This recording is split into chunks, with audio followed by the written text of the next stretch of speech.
What's going on, guys? Mounty McFly here, and this is your destiny. In today's video, I'm going to be talking to you about how you can improve your multiplayer experience in Call of Duty Ghosts. Alright, let's get straight into it. One of my tips is to always have the advantage in Call of Duty Ghosts. This essentially means that you are most likely going to win the gunfights against your opponent.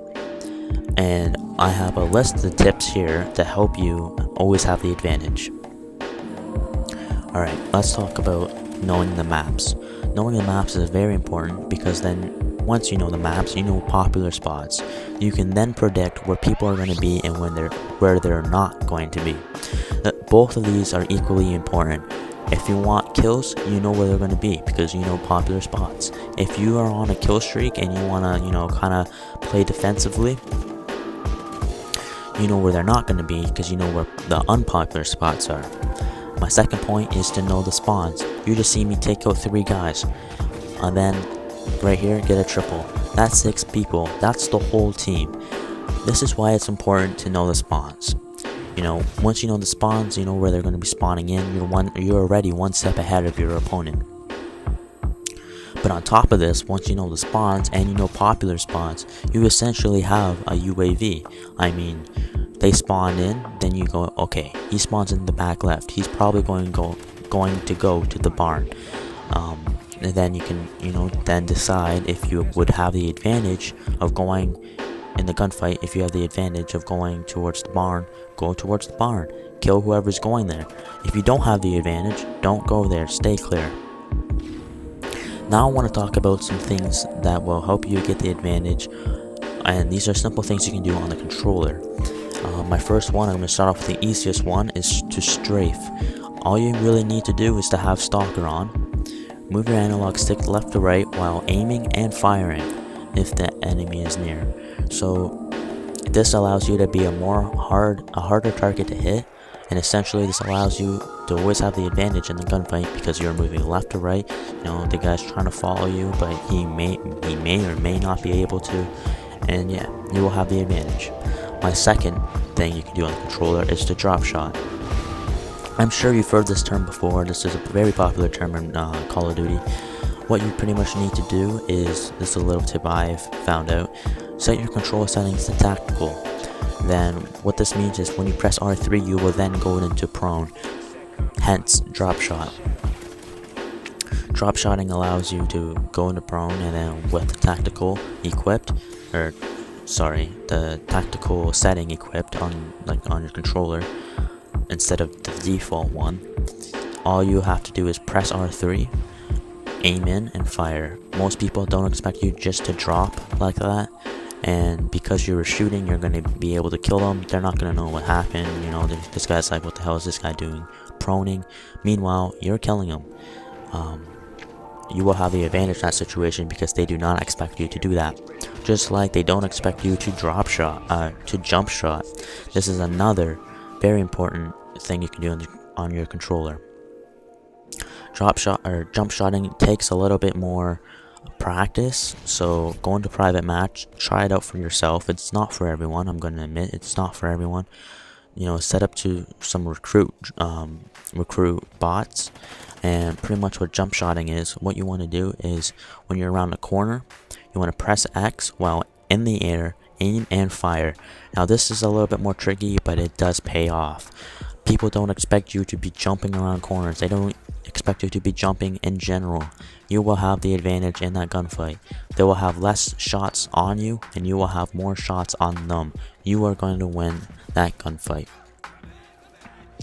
Alright, so I've gone over popular spots and spawns and all the things you can do with your controller that you can practice on. Now I'm going to be talking about things you can buy and things that are in the game that will help you improve your multiplayer experience. My first one is focus. Always run focus. Focus is a perk. I think it takes 3 points, so it's not even that expensive, and it helps out tremendously. Focus allows you to have more shots on target. In case you didn't know, focus reduces your flinching when you get hit. It allows you to win a lot more gunfights. and it is a very useful perk, and I recommend it. I have it on all of my classes. I never have a game without focus on because how good it is. My second one is to run Stalker. I mean, you've heard me talk about Stalker from the strafing. This will help strafing, and this will help a couple other things that I will soon talk about. And my third one is to run awareness and to buy a good headset, surround sound headset. You're probably gonna be looking at probably more than $100. So if you don't want to invest that much, you don't have to, but this will help out a lot. I mean, your KD will go through the roof when you have awareness and a good headset on. I guarantee it.